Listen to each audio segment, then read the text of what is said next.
So, I'm writing a novel.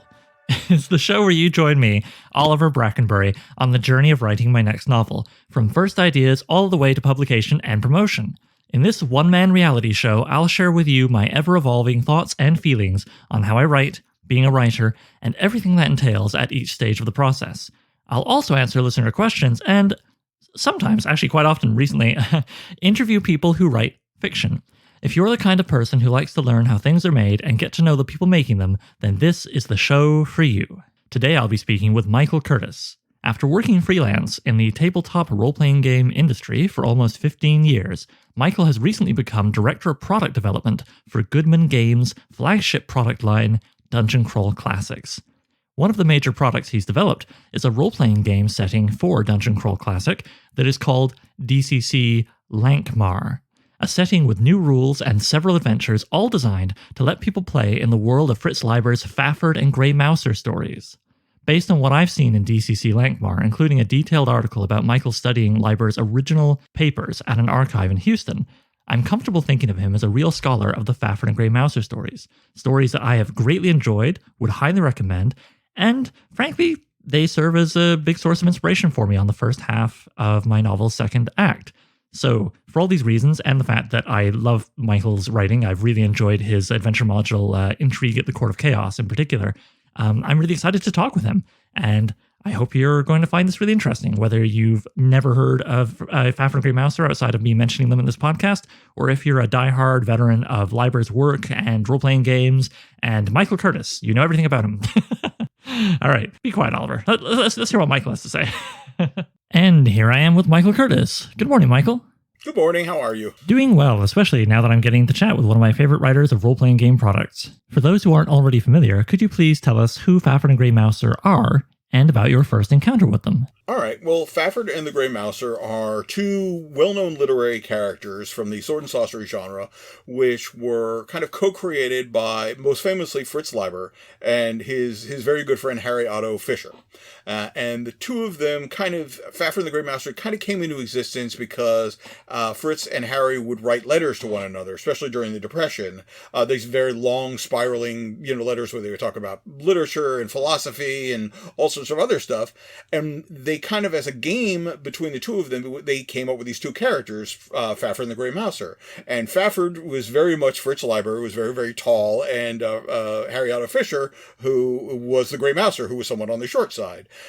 So they began kind of swapping these stories back and forth, and the characters slowly began to grow to the point where I believe Harry Otto Fischer first kind of started writing a full-length novel about them, which eventually became The Lords of Cornwall, but he never finished it. I think he did the first 10,000 words or so. And yeah, then, it was about the first 10K. Yeah.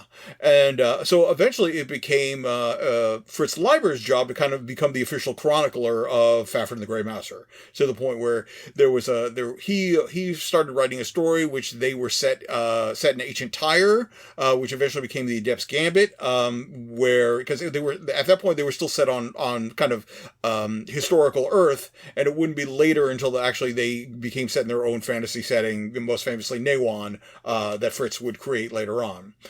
So Fritz basically was the one who would end up telling their tales, but there wouldn't have been the twain, as they're generally called, if it wasn't for both Harry and Fritz kind of working together as this kind of game that they did to keep each other entertained during the Depression when nobody had any money. Yeah, I've always loved that it's a duo. It's a friendship born of two guys, born out of a friendship between two guys. It's charming. Right. This is one of the great kind of bromances of sword and sorcery literature, as far as I'm concerned.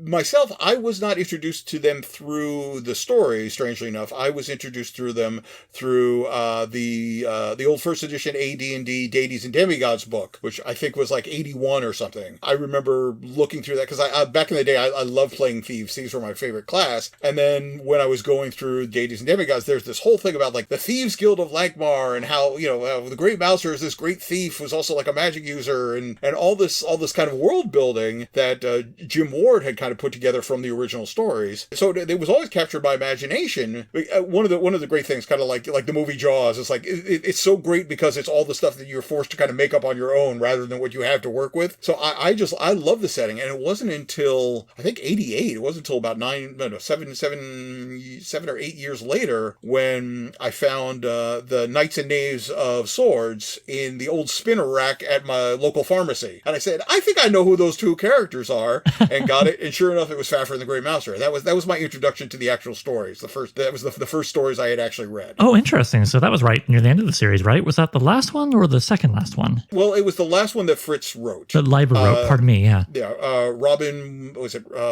Robin Wayne... I forget it. Yeah, there was one. Swords Against the Shadowlands was a novel that was not written by Leiber, but was authorized by the estate. So, Knights and Knaves of Swords was the last one that Fritz actually did, which a lot of people will say, myself being one of them, is not his best work. So the fact that like I came in with kind of like his worst stories in the Fafhrd and Grey Mouser story, the fact that I became such a fan of it probably says a lot about his writing, or at least what I'm willing to suffer for a good fantasy story. Yeah, I do appreciate how in those final books he took a big risk, aged up his characters and took them out of their main setting, Lankhmar, where most people have fallen in love with them. But yeah, it's true. Those stories are pretty uneven. Mm-hmm. As I became more and more aware of like the stories and Fritz's life, I understand those decisions, but not having that knowledge when I first kind of came into it, I ran this like, where's all this Lankhmar stuff? Where's this Thieves Guild and everything they were talking about in the deities and demigods? None of that is in here. They're this was '89, so I was 16 at the time or whatever. Like, what are these old guys doing in here? Because they were in there like yeah. I mean, they were in their like late 30s. So, but yeah, I mean that was my introduction through the first way, through deities, demigods, and then like the worst novel. And it wasn't until actually college that I started reading the good stuff, because just my university library just happened to have all of the stories. Why do you feel, as plainly a very big fan of Fafhrd and Grey Mouser and their stories, that people should read those stories? What do they bring that your Game of Thrones or your Lord of the Rings doesn't? My personal opinion is that Leiber has created such a great personal dynamic between Fafhrd and the Grey Mouser. There's so much in fantasy, which is either kind of the loner hero, whether it's, your Conan or, like that, or you have like the huge fellowships of Lord of the Rings, where you have lots of very interpersonal dynamics. And the writing between Fafhrd and the Grey Mouser is their conversations, their dialogue. There's a level of verisimilitude that you get with that you don't really get with a lot of other fantasy. It's like sounds like two people who know each other for a long time, and they're used to kind of getting into shenanigans with one another, and they're really good friends, but like a lot of that time they have like that friendship where your friend is just really pissing you off, and like, but you have the right to tell them that, I think there's a realism there, and there's a humor there, which you don't really get a lot in.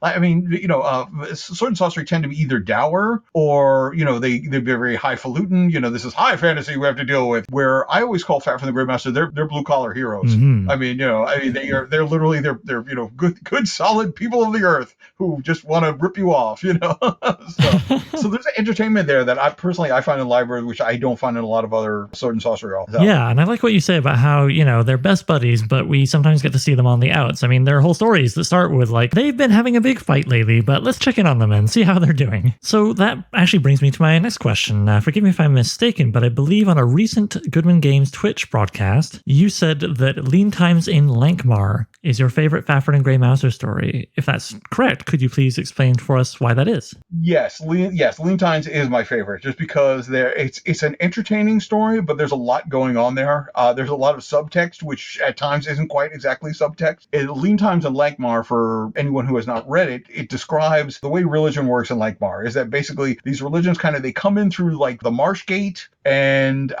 depending on their popularity, they work up and down the street of the gods. So you like these weird little cults, and then like the cults get a following, and like the bigger following, they're able to take over like better places along the street, and eventually they work them way up, like all the way down to the end where the big temples are. And if they're really lucky, they get a big temple. And then as time goes, they kind of fall out of favor, and they begin working their way back down the street, and eventually they go back out the gate, and nobody ever hears from them again. Well, I find that wonderful for two reasons. The first is that Fritz was actually I don't think he was formally a monk, but he was a priest for very short. But he was involved with the church for like in some sort of official capacity when he was young, like in the 20s. He might have been like a lay priest or something, but it was in New Jersey.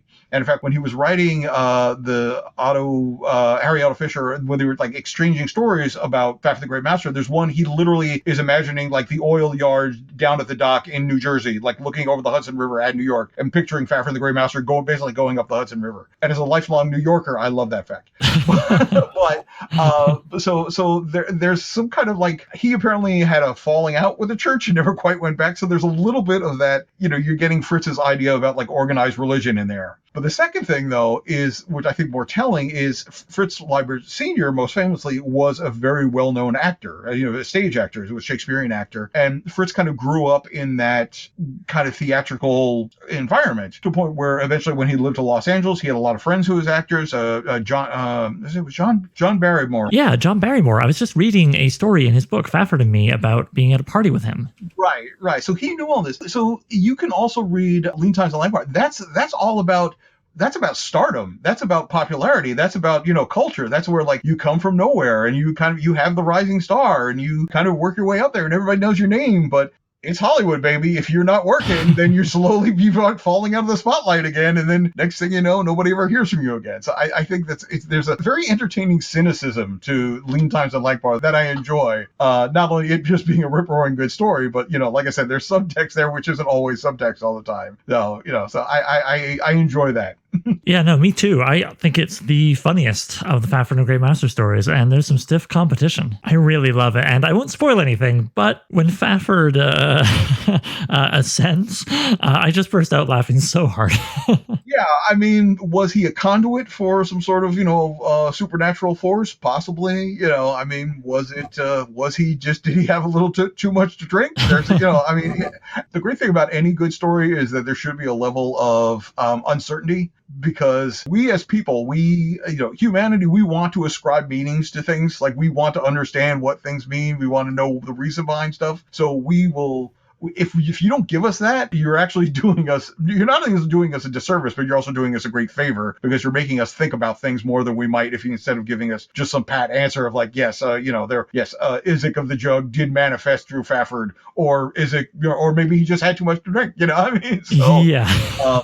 So I think the uncertainty of it is a great sign that it is a strong story to begin with. Yeah, and I do love the story. I like to think with the better sword and sorcery characters in long-running series, you can start pretty much anywhere. But as we were saying earlier, the later books, maybe not the best starting point, although they work for you. You have a really great little list in DCC Lankhmar of stories to read to prep yourself for running and playing the game, but I'm not sure how much overlap there is between that and maybe your own personal list of stories for people to start as a reader. You know what? This is the thing, is that I know a lot of people who they try to get into it and they read later on in Leiber's life, up until about the 70s, he was just writing the stories as they were coming to him, very much the same way that like Robert E. Howard was writing the Conan stories, where you might get one Conan story where he's like the first Conan story, he's a king, the sword, the phoenix on the sword, and then like the next one, he's like the frost giant's daughter or whatever, where he's just a reaver out on the reaver up in like and literally out in the snow and everything. So Fritz was doing the same thing. He was just like, if I have an idea for a great story, then that's where I'm going to put it.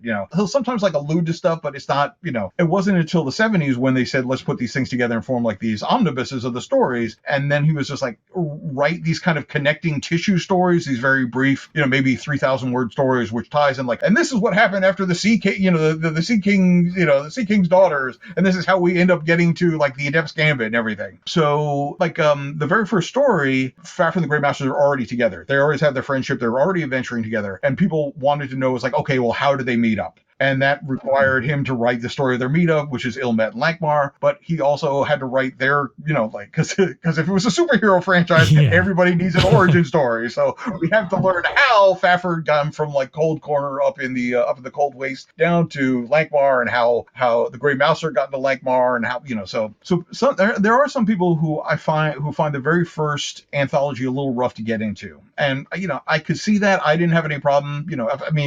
I've already read the worst of them, so like anything is coming up for anyway. So you can't really go wrong beginning where Leiber did with Jewels in the Forest or Two Sought Adventure, depending on what's published under.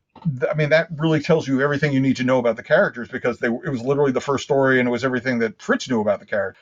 I mean, that kind of sets up the story, and it really gives like a 3 dimension to both of the characters. You realize that like Grey Mouser is a little bit more cynical, and he's actually a little more, I don't want to use the word evil, but at least he's more of a cutthroat than, Fafhrd is. And you expect Fafhrd to be very much in like the Conan, like, like if I have a problem, I'll cut it down. And there's a scene like Fafhrd kills 2 guys, and there's like, he shows remorse. Like he literally is just like, I didn't want to kill those people. And like, to the point where, Grey Mouser has to come along and snap him out of it. And at that point you realize that, okay, this isn't just another mighty thewed barbarian character. There's a lot more going on to Fafhrd here than just another, Conan knockoff. So that's a really good way to set them up. I think any of the Lankhmar set tales are very interesting, because a lot of their relationship is about them and the city. And I think Fritz does his best world building when it's just Lankhmar, because he throws away stuff and he doesn't really come back to it. But you're like, oh, I wonder what that means. But since I don't know, again, going into that meaning thing, it makes you think about things and like makes you kind of try to mentally fill in the blanks and say, all right, well, what could that possibly mean? Yeah, no, I agree. One of the things that first turned me on to his stories was that he would just kind of intrigue you for the most part, throw off little bits and pieces rather than the classic and oft complained about exposition dump. The feeling of almost reading an RPG splat book in the middle of a novel, all about every little detail of like the tax code and whatever. Yeah, no, it's so much more fun just to get these little bits and pieces, and it leaves so much more room for you to put in your own stuff when you play DCC Lankhmar. Now, I know Leiber's Fafhrd Grey Mouser stories are generally quite fun, and in trying to better understand his prose for my own purposes, I've noticed little things here and there, like how he has a taste for Homeric epithets, wine dark sea and so on, but I'm still trying to really nail down what makes his prose his. How would you define the voice of Leiber's Fafhrd and Grey Mouser stories? Fritz does really good things with wordplay, which isn't immediately obvious. It's not like Vance, where, like if you read Vance, it's just like, Vancian vocabulary when you do it. He doesn't use like necessarily esoteric words. Like my favorite example of Fritz wordplay is he at one point calls, I don't even know if he's just using the term or if he's actually calling somebody, but he uses the term alley basher, which is a hyphenated word. Alley basher. It's like, exactly what an alley basher is. It's basically, it's like Marion for mugger. It's like, it's literally someone who hangs out in an alleyway and who comes along bashes you over the head. It's stuff like that just he does a lot with hyphens. He'll take 2 somewhat ordinary words and by hyphenating them creates this kind of unique word that is very much like, like Marion or, Newan or something like that. I was working on doing the DCC Lankhmar. I literally was filling 2 composition notebooks writing about the stories and everything. And every time I saw like one of those words, I would jot it down in there, like, like alley bash or like he said something about like tighten to a wheeze end, or tighten their wheeze ends or something, which sounds vaguely dirty until you look into it. Basically, tightening one weasel end basically means strangling them to death. I don't forget wheezing like a slang for like throat, or was an old word for throat or something like that. And it's just like, oh, okay. It's examples like that, in addition to the fact that his dialogue between Fafhrd and the Grey Mouser is very, very realistic in the way that it sounds like a conversation that 2 friends would have. So I think that's really, just besides just like his imagination and being very descriptive and being very creative, the way that he chooses to portray the word through his use of vocabulary also is very evocative to the reader. You've touched upon it a little bit there, but how consciously did you try to imitate Leiber's voice while writing DCC Lankhmar? I did not. Because it's like Vance. Only Vance could write Vance. Anything else who tries to write Vance is going to be, somebody blatantly trying to imitate Vance.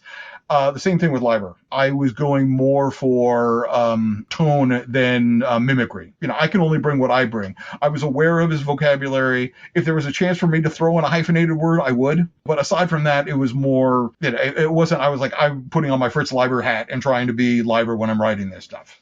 Okay. Now, I volunteer as part of a group dedicated to spreading awareness of a speculative fiction archive. And so you better believe my eyebrows went up kind of high when I was reading through the supplement number 8 for DCC Lankhmar, The Land of the 8 Cities, and I came across the article at the back about your trip to Houston with the Fritz Leiber archive. Now, I'm wondering, was there anything you found amongst the writings there, the drawings? I believe there was at least one sword in there. So was there anything you found that you didn't include in the write-up and would be willing to share with us here? Well, I mean, the real thing that showed up, of course, is the entire basically story, basically all of the background information that is in the Land of Eight Cities, because that all came from a story that Leiber never actually published. He never quite finished it. So there's the first, I think, about 80 pages of that. And if you look at it, you can tell that that's where Swords Against Lankhmar came in. It's essentially the story of, like, basically the rat plague and everything in a very proto format. It's also the Seven Black Priests is also in there as well. And you're like, okay, I recognize this story. In fact, some of the dialogue word for word shows up in the Seven Black Priests. But there's this whole thing about where they're actually getting into the Land of Eight Cities, and they're talking about how the Land of Eight Cities was settled, and like Mingles had come into the area and all the rest of it. So I was all able to pull that as background setting and put that into Land of Eight Cities. So like all that background interesting, that's canonical to the point where Leiber actually wrote it. I mean, he never actually published it, so there's always a question of how canonical is something that, the writer never gets around to publish. They create it, but there's a bunch, he's like, maybe got 8 pages. It's like, this is crap. It's like, but that never stopped anybody from reprinting stuff. So there's that.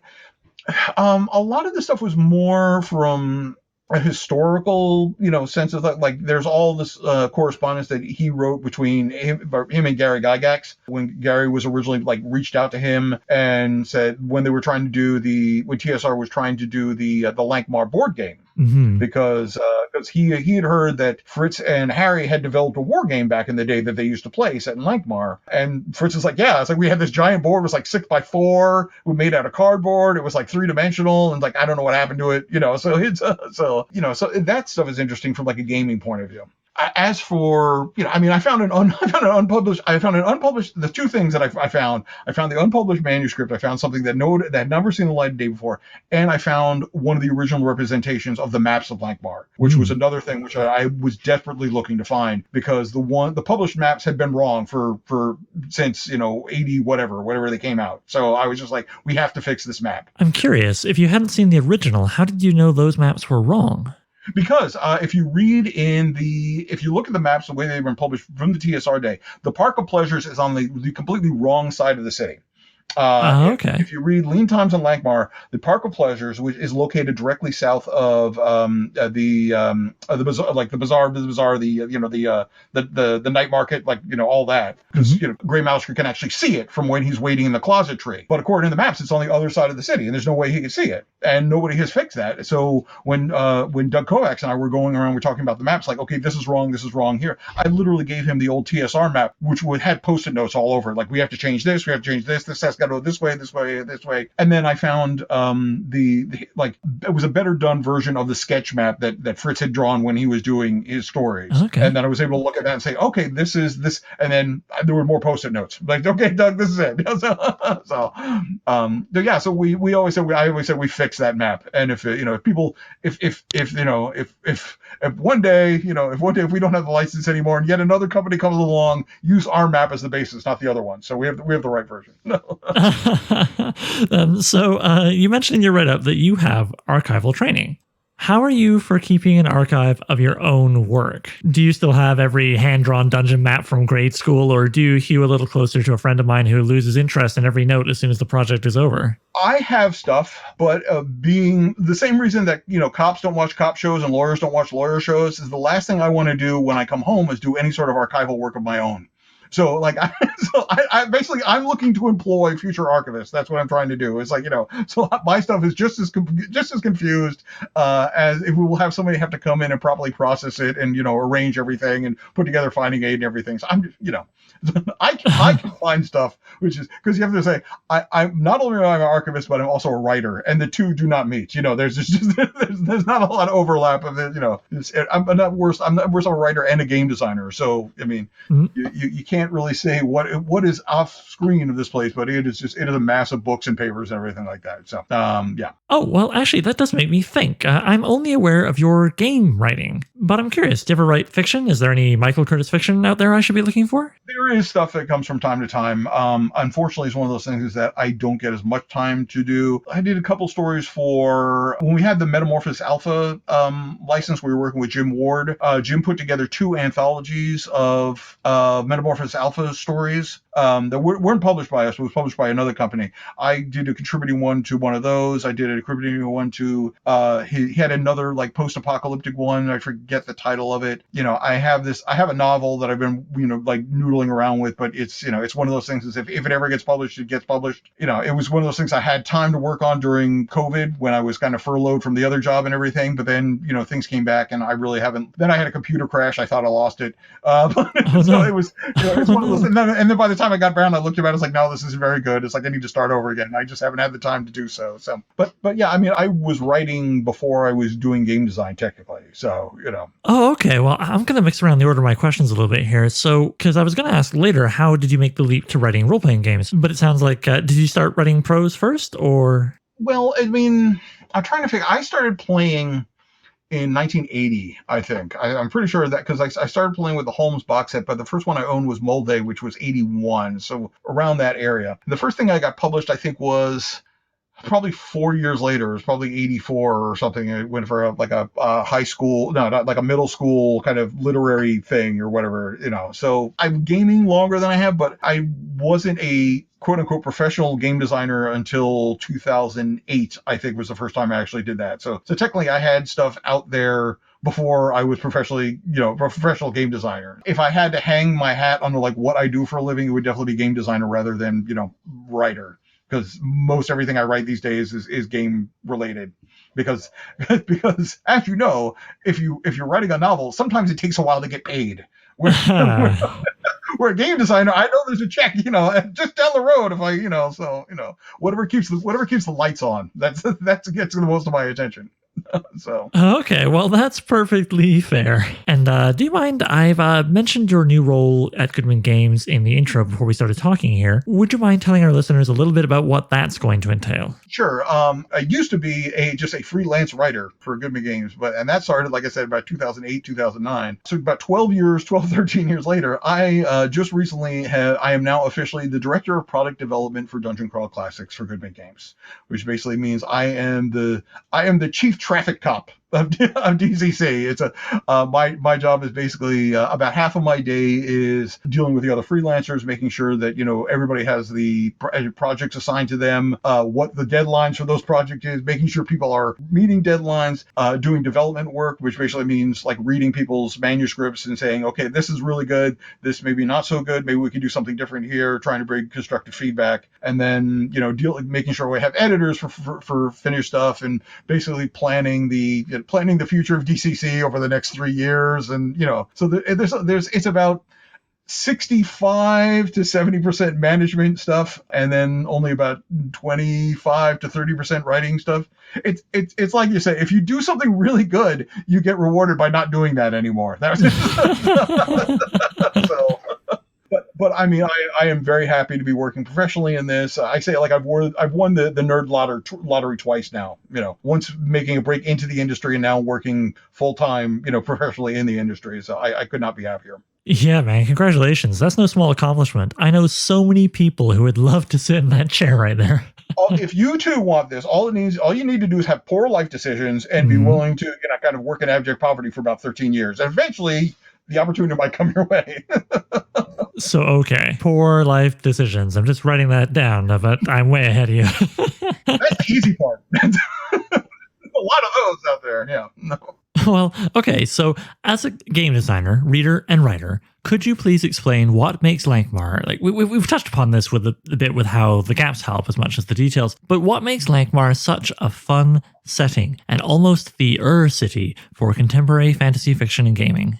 I think because we had a really good crew working on it. I love to give credit where credit is due. My name might be front and center on the box, but if it wasn't for early on Doug Kovacs and Harley Stroh and I, back in the days of Google Plus, we had our own private Google Plus group where we were just hashing out ideas. But I think a lot of it is the fact that we have a fleeting luck mechanic, which very much encourages kind of over-the-top gameplay. Do stuff heroic right away because you never know if you're not going to have that chance to do stuff heroic later. And it's a vicious cycle of, the more heroic stuff, the more fleeting luck you get. So it allows you to do more, heroic stuff. That kind of encourages a style of gameplay, which is just very, very fun. And the second of all is that whether by design or whether by accident, I would like to claim design. But the things like the carousing table, it's very player facing. That, and you said as an urban environment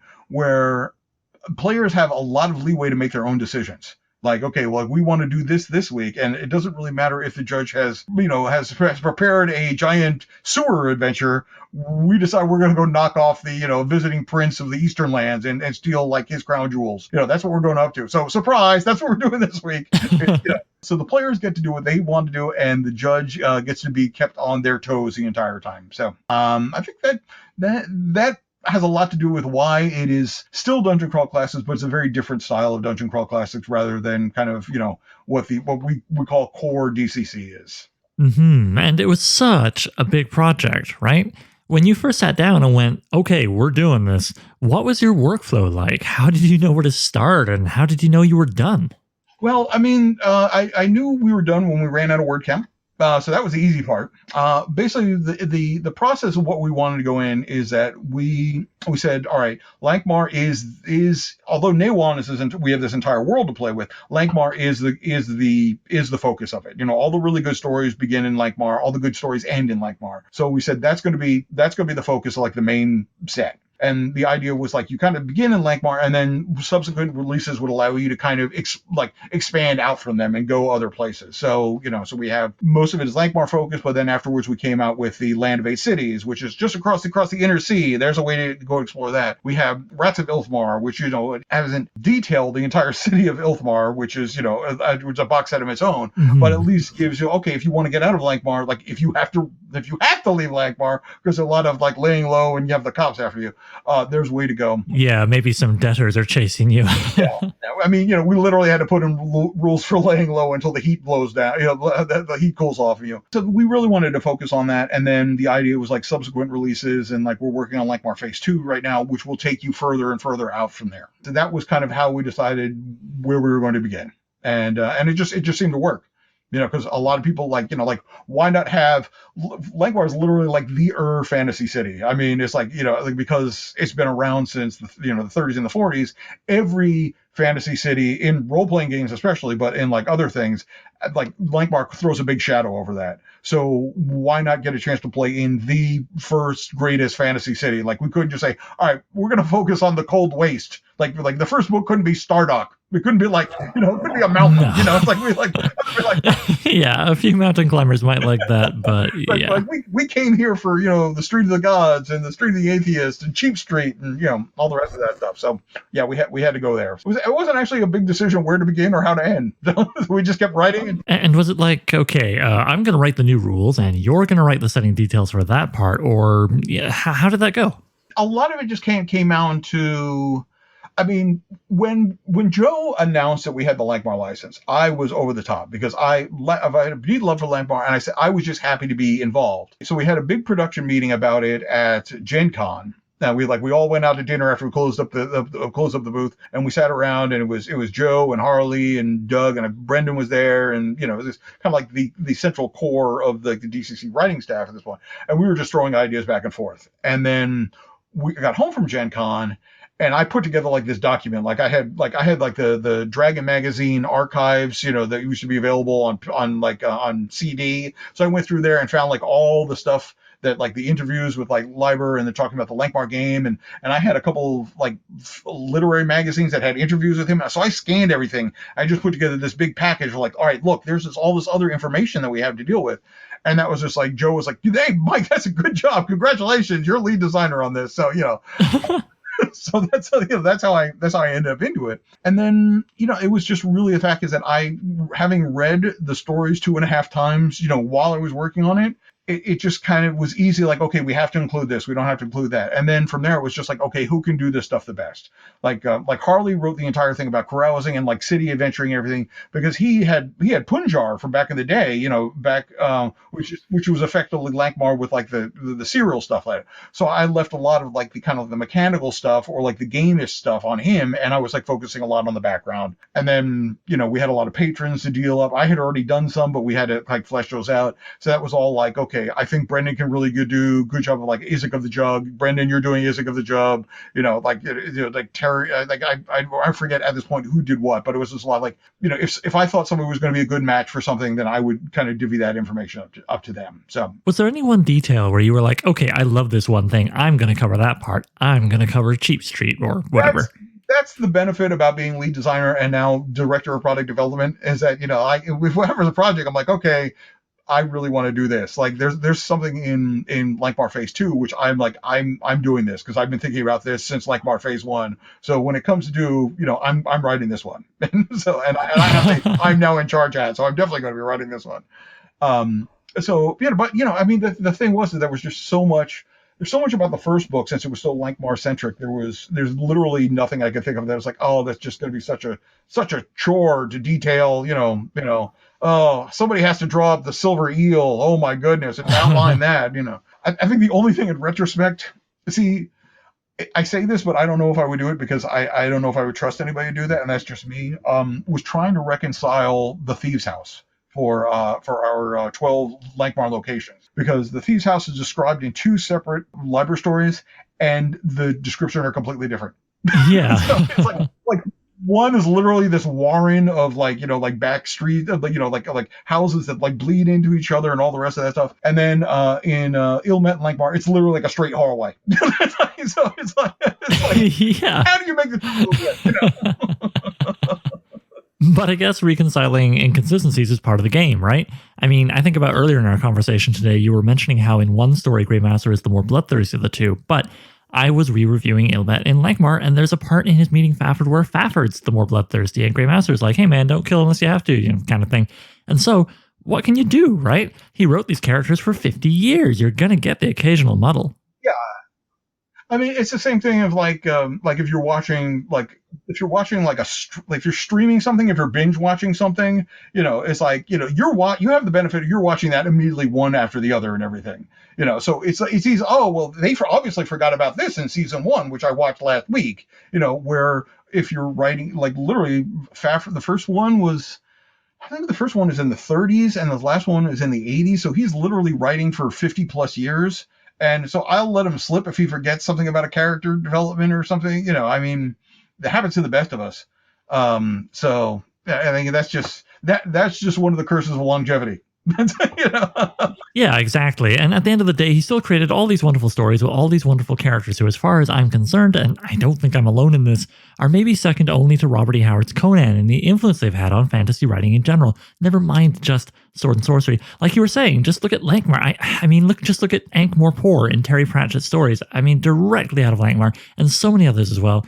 He's such a cornerstone of fantasy. I want more people to know about it, and so I'm happy to have you on here to help spread the good word. Maybe get Fafhrd and Grey Mouser themselves a little further up on Temple Street there. I mean, I guess the estate is very happy with us because I think it wouldn't behoove me if I was to point out the fact is that Tales from the Magician's Skull, the literary magazine that we put out, also has the first authorized Fafhrd and Grey Mouser story of this millennium. Like the last one was Robin Wayne Bailey. That was the name that could not. He did Swords Against the Shadowland, which was published in the 90s. So that was 98. I've got somewhere in my notes here. Yeah. So that was the last time anybody has actually done any new Fafhrd and Grey Mouser stories. So there you go. So as I say, it's been 1,000 years since anybody has done that. Yeah, I read that story and I really, really liked it. Yeah, Tales of the Magician's Skull issue number 6. I strongly recommend it for all the other stories as well. But yeah, Nathan Long's story, it felt like his own thing. It was a great pastiche. It felt like Fritz Leiber without being a bad copy or whatever. And I did appreciate how it was a story centered around theater and theatricality, which just feels like kind of a nice little nod to Leiber's background, right? Right. Yeah, it was wonderful. Now, I know you're not the editor of the magazine, but were you consulted on who to go to? No. Joe forwarded me the story after it was already finished. That was it. It was just like I was not consulted for background or anything like that, and I did not feel that I had to be either. It's just, I mean, other people are capable of doing research just as well as I am. I do not proclaim myself to be the foremost Leiber, scholar in the United States living today or anything. I just happen to know what I like, and if I like something, I put a lot of effort into, perhaps maybe too much effort sometimes into learning everything I possibly can about that. So I know enough to keep publishing DC and Lankhmar stuff. And as you mentioned, I'm looking for the holes. This is like, I like the stuff of like, okay, what can we jam in here that is not contradicted by anything else that's like in the established canon, or what is mentioned so briefly in the canon that we can do something with it.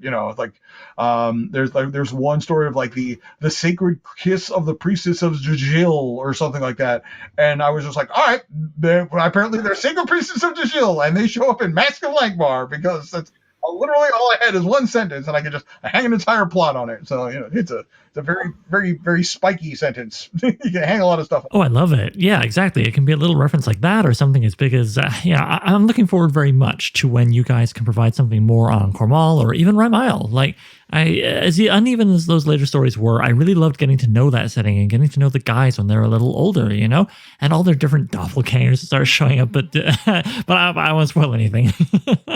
I mean, if we have the license long enough, one of the things I would really love to do is literally go back to the Rymile story and try to not defend them, but at least kind of make them as evocative, at least to the point where, like, like, oh, this takes place in Rymile. You don't immediately snub your nose. I was like, I don't want to go to like Fantasy Iceland. It's like, I was like, oh, maybe there's something here. I don't know if that'll ever happen, but it's on the medium list of stuff I would like to do with the license while we have it. But if people are like, if people have like, oh, well, we have a Cornwall box set coming out. I'm not saying we're having Cornwall box set, but I'm saying if we announce, you have two choices. You can either have the Rymile the source book, or the Cornwall source book. I have a feeling I know which way the fan base would lean. That's what I'm saying. So. Fair enough. I too would love to go against an NPC with little eyelets in their eyelids, so they're still watching you when their eyes are closed. Yeah. One of my favorite details. So yeah, okay. You've worked so hard to make an entertaining role-playing game setting out of not only Leiber's Lankhmar, you've also done The Chained Coffin with Manly Wade Wellman, who I'm ashamed to say I haven't read him yet, but he's on my reading list. Yeah. So assuming no issues with licensing or anything, just total blue sky budget, money coming out your butt, who cares? What author's work would you like to adapt next?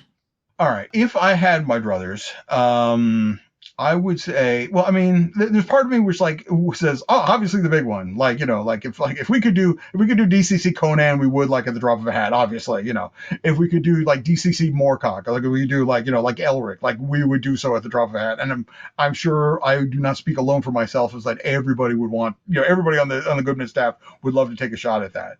If I had to go like a little bit more farther afield, the thing I would like to do is I would love to make an arrangement. Like, this is completely fine. I would love to get some sort of arrangement between the Lee Brackett and the C.L. Moore estates. Ooh. And write the classic kind of Sword and Planet setting, which features both Eric John Stark and Northwest Smith, because they are the two great kind of like protagonists of like the queens of sci-fi, and if you read the stories, you're like, this could almost literally be like the same universe, because it's all with the exception of like the John Eric Stark stuff that takes the Eric John Stark stuff, which takes later. It's all kind of this fantasy our solar system. It's like Mars and Venus and Mercury and all the rest of that stuff. I would love to be able to have like both of those things, just do this massive kind of, Sword and Planet, people with like ray guns and like old, like 1950s kind of like pulp, golden age science fiction stuff, but with like DCC stuff where you could play like a four-armed, alien from four-armed Martian or something like that. And there's nothing but like ancient temples on Mars, or, weird alien races on Venus, and, and curses and all the rest of that stuff, because the line between sci-fi and mysticism is very, very permeable in like the Lee Brackett and the C.L. Moore stories. So, so why not? So, well, yeah, given how wonderful the Peril on the Purple Planet box set is, and how I'm seeing people trading copies of that for a lot more than it originally sold for, people obviously love it. It even went out of print, though I gather it's coming back down the line, right? Like a hardcover collection or something? I am just saying is that, We are very aware of what people want. So let's just say this: it's if you had money, I would say the chances of there being a reprint at some point in the future, not Tuesday, but at some point in the future, would be very, very good. Let's put it that way. Oh, okay, but yeah, I just think the audience is proven from what you just described there. I would certainly be intrigued by it. Mm-hmm. All right, well, thank you so much for spending this time with me and wrestling with the technical errors we were enjoying earlier. So just to wrap things up, I guess Lankhmar Phase 2, is there anything else you're working on you want people to find out about? Right now, we're doing prep stuff for next year's Free RPG Day and DCC Day and everything. We have a bunch of different, we have a bunch of releases set in score for that. So I think no matter what flavor of DCC you happen to like, there will be something coming to a store near you in the near future that you will find to your liking. So, obviously, Dying Earth is still, there's a lot of big projects right now. There's as we say, there's a log jam, which has like DCC 100 is kind of like jammed in the flume right now. And the flume is much narrower because of COVID and everything. But like once we get the last of everything, like once the printers are working again, that's also like I'm chief traffic cop because now Joe is like, we've gotten very big since, I started working here. And so Joe needed somebody to come in and say, okay, let's help get everything flowing again. So when the levee breaks, you're going to see a lot of stuff coming down the line. So yeah. Cool. And where can people find you online? You have a Patreon, don't you, where patrons get a little peek behind the scenes? Yeah, I have a Patreon that I do. I put up stuff for basically it started my unofficial Goodman stuff. So now there's a question of like how unofficial is it? But I'm starting up a new DCC campaign, which I'll be running, which will be kind of like my unofficial like sandbox to test stuff out and everything. So I'll be posting stuff on Patreon from that. Cool. NDAs and various other agreements notwithstanding and stuff. And it's also a place for me to work on stuff that Joe might not be interested for whatever reason, but I have this kind of like Iron Age DCC Barbarian stuff that I've been posting on that for a while and everything. That might become something official one day, but in the meanwhile, I'm just like, I read Beowulf every year and I wanted something along those lines. So it was just me noodling around with stuff. So there's that. I'm on Facebook, but I don't Twitter. I don't have an Instagram or anything like that. So you've got better mental health than the rest of us, it sounds like. I actually got on Facebook until COVID hit, and then I was just like, oh, there are people that I have to make sure are still alive, so I had to go back on Facebook. So. Fair enough. All right, man. Well, thank you so much for your time. I really appreciated it, and I really enjoyed chatting with you. Yeah, thank you very much for having me. I appreciate being here. Take care, and good luck with the logjam. Thanks. So, I'm Writing a Novel features original music by Gloria Guns and is hosted by yours truly, Oliver Brackenbury. If you'd like to submit a question, then please email it to soimwritinganovel@gmail.com. Bonus points if you record yourself and send me an MP3 I can cut into the show. Doesn't have to be fancy, using your phone is fine, just keep it clear and concise. You can also holler at the show on Twitter. Look for @so_writing, @so_writing. Please consider sharing the show with anybody who might like it, leaving a review on iTunes, or checking out patreon.com/soimwritinganovel. Patrons get to be thanked in the final novel, listen to episodes of the podcast a whole week early, and even enjoy a bonus podcast called So I Wrote a Novel, where I read and comment on chapters of previous works, starting with my first novel, Junkyard Leopard. Thanks for hanging out with me, and Michael, and I'll see you soon.